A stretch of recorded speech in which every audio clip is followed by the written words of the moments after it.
नमस्कार साथियों, आप सभी का जीएस स्टडी पर आप सभी का बहुत ही स्वागत है। बहुत बहुत अभिनंदन है। जैसा कि आप सभी जान रहे हैं, हम जीएस पढ़ रहे हैं। जीएस में हम पॉलिटी पढ़ रहे हैं। पॉलिटी में हमने अभी तक राष्ट्रपति के जितने भी कर्तव्य होते हैं सभी को हमने पढ़ लिया। राष्ट्रपति की सब कुछ जितनी विशेषताएं हैं, उसकी क्या क्या शक्तियाँ हैं, सब कुछ हमने पढ़ लिया है। आज हम पढ़ेंगे, ये हम पढ़ रहे हैं संविधान में टोटल 22 भाग हैं। संविधान में कितने भाग हैं? या 22 भाग हैं। अनुच्छेद 395 अनुच्छेद हैं। तो 22 भाग अभी हम भाग पढ़ रहे हैं। तो भाग में हम पांचवा भाग पढ़ रहे हैं। संविधान का हम कौन सा भाग पढ़ रहे हैं? पांचवा भाग पढ़ रहे हैं। संविधान के पांचवें भाग में ही प्रधानमंत्री के कर्तव्यों के बारे में बताया गया, प्रधानमंत्री के ड्यूटीज़ के बारे में बताया गया है। ठीक है, तो आज हम वो सब जानेंगे और समझेंगे, और कुछ इम्पोर्टेंट बिंदु भी जानेंगे जो कई बार हमारे एग्ज़ाम में पूछे गए हैं। ठीक है, तो अगर आप भी चाहते हैं जीएस का फ्री में नोट्स, तो आप इस चैनल से जुड़ सकते हैं। और स्पेशली जो एसएससी के बच्चे हैं, जो जीडी की तैयारी में अभी कर रहे हैं, सीएचएसएल, एमटीएस, यूपी पुलिस की जो रेलवे की तैयारी, अभी रेलवे की भर्ती आने वाली है, उसमें भी जीएस बहुत अपनी रोल निभाएगा। तो अभी से आप तैयार हो जाइए, जीएस को एकदम अच्छे से पढ़िए। तो अगर आप भी किसी प्रतियोगी परीक्षाओं की तैयारी कर रहे हैं तो आप इस चैनल से जुड़ सकते हैं। ठीक है, क्योंकि इस चैनल पर आपको मिलते हैं फ्री में नोट्स, वो भी जीएस के, और बहुत ही शानदार। साथ ही में प्रीवियस ईयर क्वेश्चन भी इसमें शामिल रहते हैं। ये प्लस पॉइंट है आपके लिए। तो आइए जानते हैं प्रधानमंत्री के कर्तव्य। आर्टिकल 78 में बताया गया है, प्रधानमंत्री का कर्तव्य होता है कि वह संघ के प्रशासन की जानकारी राष्ट्रपति को दे। ठीक है, और प्रधानमंत्री की सलाह से महान्यायवादी, जो कि महाधिवक्ता होता है, जो नियंत्रक, महालेखा परीक्षक होती है, और वित्त आयोग का अध्यक्ष, मुख्य निर्वाचन आयुक्त, यूपीएससी का अध्यक्ष, ये भी मतलब उसके द्वारा मतलब वो चयनित होते हैं, तो उनके जानकारी में ये सब दिया जाता है। प्रधानमंत्री निम्न विभागों का अध्यक्ष होता है। जो यूपीएससी है उसका अध्यक्ष कौन होगा? प्रधानमंत्री। ठीक है, और प्रधानमंत्री निम्न विभागों का अध्यक्ष होता है। एनआईटीआई यानी आयोग, जो कि पहले योजना आयोग था, ये नेशनल, इसका एनआईटीआई का पूरा नाम है national institute for transforming India. ठीक है, ये चेंज हुआ था 1 जनवरी 2015 को, इसका नाम चेंज हुआ था। एनडीएमए यानी नेशनल डिजास्टर मैनेजमेंट अथॉरिटी, इसको हिंदी में अनुवाद करेंगे राष्ट्रीय आपदा प्रबंधन प्राधिकरण। ये कुछ मत ये जो दिया है ना फुल फॉर्म, ये फुल फॉर्म पूछता है, कई सारे एग्जामों में पूछा गया है। एनडीसी का फुल फॉर्म होगा नेशनल डेवलपमेंट्स काउंसिल। ठीक है, राष्ट्रीय विकास परिषद आईडीए का है। और पॉपुलेशन कंट्रोल बोर्ड, जो कि जनसंख्या नियंत्रक बोर्ड होता है। वाइल्ड लाइफ कंजर्वेशन, जो कि वन्य जीव संरक्षण होता है। नेशनल यूनिटी काउंसिल, राष्ट्रीय एकता परिषद। ठीक है, उप प्रधानमंत्री, देखिए उप प्रधानमंत्री का पद संवैधानिक नहीं है, लेकिन प्रधानमंत्री को अधिकार है कि वह अपने लिए उप प्रधानमंत्री की नियुक्ति कर सकता है। और सरदार वल्लभ भाई पटेल, जो कि 1947 में बने थे, deputy prime minister of India थे, उप प्रधानमंत्री थे सरदार वल्लभ भाई पटेल। ठीक है, और गुलजारी लाल नंदा 1966 में थे, मोरारजी देसाई 1966 में। ये जो उप प्रधानमंत्री के पद पर रहे हैं, ये सब उनके नाम हैं। ठीक है, आप इन्हें देख लीजिएगा। लाल कृष्ण आडवाणी जी थे अटल बिहारी वाजपेयी की सरकार में। ठीक है, अब आर्टिकल 76 में बताता है भारत का महान्यायवादी, ये क्या कहलाता है? यह भारत का सबसे बड़ा विधि अधिकारी होता है, और इसका पद मुख्य न्यायाधीश के बराबर होता है, और इसका वर्क होता है टू चेक डैट संविधान का पालन होता है यहाँ। ठीक है, और आर्टिकल 88 के तहत एजी यह किसी भी वक्त उच्चतम न्यायालय, लोकसभा तथा राज्यसभा में जाकर बैठ सकता है तथा बहस भी कर सकता है। वोट करने का अधिकार नहीं होता है लोकसभा और राज्यसभा में। ठीक है, योग्यताएं होती हैं वही जो सीजेआई की योग्यता होती है, जो सुप्रीम कोर्ट के जजों के पास होती है। ठीक है, वह भारत का नागरिक होना चाहिए, 10 वर्ष तक हाई कोर्ट में वकालत की हो। ये महान्यायवादी बनने के लिए ये सब आपको योग्यताएं आपके पास होनी चाहिए, तभी आप बन सकते हैं। ठीक है। संघ की विधायिका ये बताता है आर्टिकल 79 में कि भारत की एक संसद होगी जो राष्ट्रपति, राज्यसभा तथा लोकसभा से मिलकर बनी होगी। आर्टिकल 80 बताता है राज्यसभा की संरचना और राज्यसभा संसद की उच्च सदन होती है। इसमें 250 सदस्य होते हैं, जिनमें 238 सदस्य को चुनाव राज्यों की विधानसभा स्टेट लेजिस्लेटिव असेंबली से किया जाता है और 12 सदस्यों की नियुक्ति राष्ट्रपति द्वारा की जाती है। ये बहुत ही इम्पोर्टेंट है, आप इसे याद कीजिएगा। बच्चों, हम लोग संविधान का भाग और अनुच्छेद दोनों एक साथ ही पढ़ रहे हैं। ठीक है। ये मत सोचिएगा कि भाग 22 तक मतलब पढ़ लेंगे तो उसके बाद अनुच्छेद 1, अनुच्छेद 2, अनुच्छेद 3, साथ ही साथ मैं जो महत्वपूर्ण आपके लिए अनुच्छेद है सब चीज़, ये आर्टिकल 80 ये आपको बता रहा हूँ। ठीक है। साथ ही साथ अब आइए आर्टिकल 81 हमारे बताता है लोकसभा की संरचना को बताता है। लोकसभा संसद का निम्न सदन होता है। इसमें अधिकतम 552 सदस्य हो सकते हैं, जिसमें 2 आंगुल भारतीयों की नियुक्ति भारत के राष्ट्रपति द्वारा की जाती है, लेकिन अन्य सदस्यों को जनता निर्वाचन के लिए चुना जाता है। जो लोकसभा के लिए वर्तमान में लोकसभा में 545 सदस्य होते हैं, 543 होते हैं जो चुनाव द्वारा आते हैं, 2 राष्ट्रपति द्वारा मनोनीत होते हैं। ठीक है।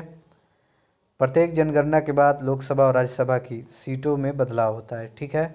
आर्टिकल 82 में इसका वर्णन है। जब भी जनसंख्या मतलब जनगणना होगा तब लोकसभा और राज्यसभा की सीटों में भी बदलाव होगा। संसद कार्यकाल जो कि लोकसभा का 5 साल है, नई सरकार के प्रथम सत्र से। ठीक है। आपातकाल की स्थिति में लोकसभा के कार्यकाल को अधिकतम 1 वर्ष के लिए बढ़ाया जा सकता है।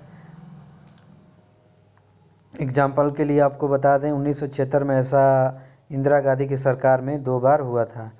ठीक है। आर्टिकल 84 बताता है कि संसद के सदस्यों की कुछ योग्यताएं होनी चाहिए, जो कि राज्यसभा की क्या योग्यताएं होनी चाहिए आइए आपको बताते हैं। वह भारत का नागरिक होना चाहिए और न्यूनतम 30 वर्ष की आयु उसकी होनी चाहिए, तभी वह राज्यसभा का सदस्य बनेगा। ठीक है। वह किसी भी लाभ के पद पर नहीं होना चाहिए, मतलब कोई भी गवर्नमेंट जॉब या कहीं इसका कुछ होना नहीं चाहिए कि आप ये हैं वो हैं।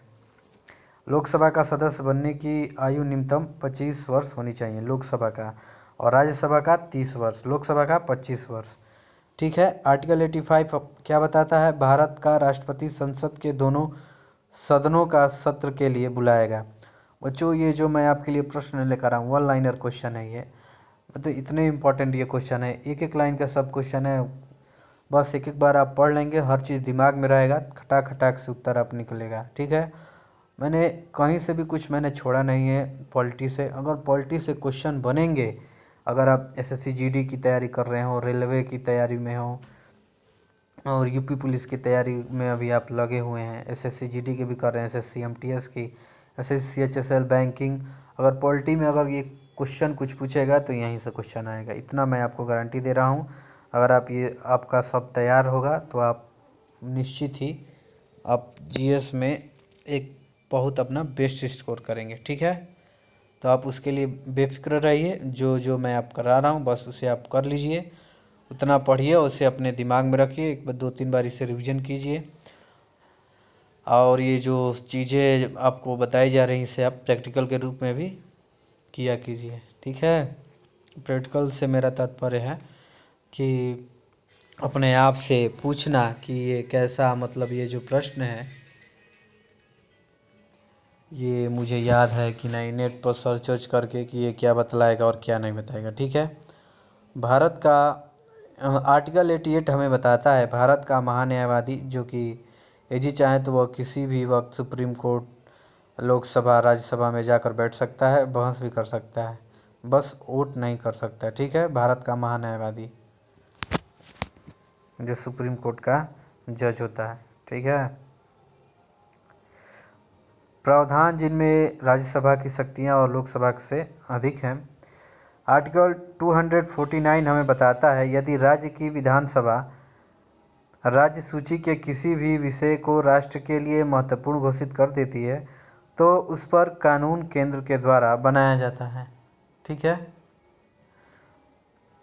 और अखिल भारतीय सेवाएं जो कि ऑल इंडिया सर्विस होती हैं, आर्टिकल 312 में बताया अखिल भारतीय सेवाएं जो कि ऑल इंडिया सर्विस होती हैं, और जो जिसमें आता है आईएएस आईपीएस। आईएएस का फुल फॉर्म होता है इंडियन एडमिनिस्ट्रेटिव सर्विस, आईपीएस का इंडियन पुलिस सर्विस। बहुत लोगों का ये भी सपना होगा आईएएस पीसीएस बनने का, लेकिन बच्चों इस एग्ज़ाम को क्रैक करने के लिए, इसमें सफलता हासिल करने के लिए बहुत ही मतलब आपके पास पेशेंस का होना बहुत अनिवार्य है। और इसमें पढ़ाई तो रोज़, ये नहीं कि एक दिन 18 घंटा पढ़ लिए 3 दिन आराम किए, तो इससे ये परीक्षा निकलने वाला नहीं है। इससे का अगर आप ऐसा पढ़ते हैं तो आपका कोई एग्ज़ाम ही नहीं निकलेगा। ठीक है, नियमित पढ़िए, 6-7 घंटा ही पढ़िए, लेकिन नियमित पढ़िए। ठीक है, 8 घंटा सोना, 8 घंटा पढ़ना और 8 घंटा अपनी दैनिक दिनचर्या में आप जो जो कर सकते हैं वो कर सकते हैं। ठीक है, ये मेरी तरफ से दिया गया आपका लिए एक दिनचर्या है। अगर आपके पास इससे भी अच्छा कोई दिनचर्या है तो आप हमसे साझा कीजिए, चाहे आप उसे अपने आप पर लागू कीजिए। ठीक है, फ्री माइंड से पढ़ेंगे, हर चीज़ आपको याद होगा। बस टेंशन लेके कोई भी चीज़ को नहीं पढ़ना है, टेंशन में नहीं रहना है। ठीक है, फ्री माइंड से पढ़ना है। अब आइए, आर्टिकल 67B क्या हमें बताता है, जो कि उपराष्ट्रपति का निलंबन फ्रॉम राज्यसभा ओनली, ये राज्यसभा ही कर सकता है। ठीक है, उपराष्ट्रपति का निलंबन ये आर्टिकल 67B में बताया गया। और आर्टिकल 89 में क्या बताया गया है, राज्यसभा के लिए एक सभापति और उपसभापति का प्रावधान है, और उपराष्ट्रपति ही राज्यसभा का पदेन सभापति होता है।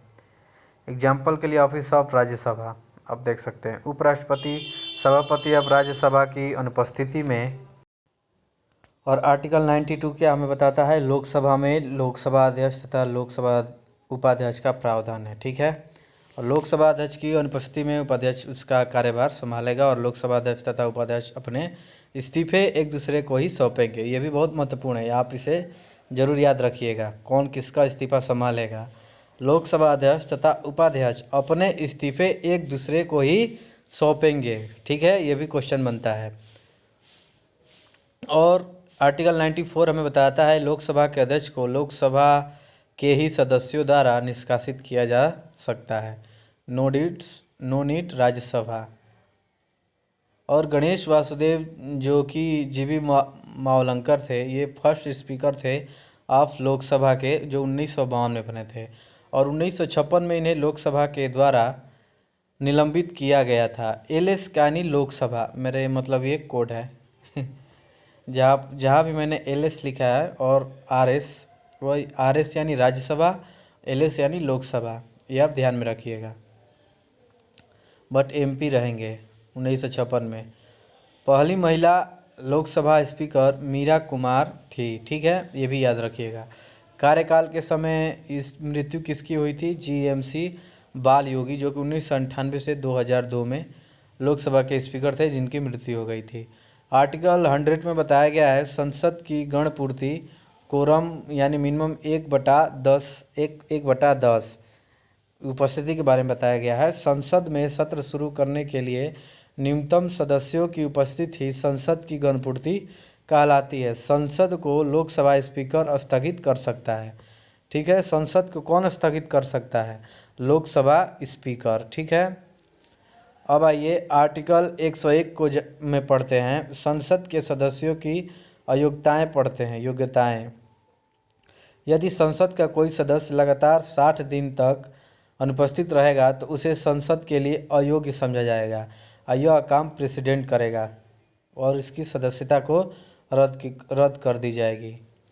सलाह लेगा यानी भारत का निर्वाचन आयोग सलाह लेगा। ठीक है, और आर्टिकल 102 बहुत ही इम्पोर्टेंट है, इस क्वेश्चन पर देखिए स्टार बनाया गया है, तो आप भी अपने नोट पर जो आप नोट कर रहे हैं तो आप भी इस पर नोट कर लीजिएगा, और यह मतलब महत्वपूर्ण लिख लीजिएगा। चलिए इम्पोर्टेंट लिख लीजिएगा जो भी आप नोट्स बना रहे हैं, ये ना कि मोबाइल चल रहा है आप अपने आप पढ़ रहे हैं, ऐसा मत कीजिएगा।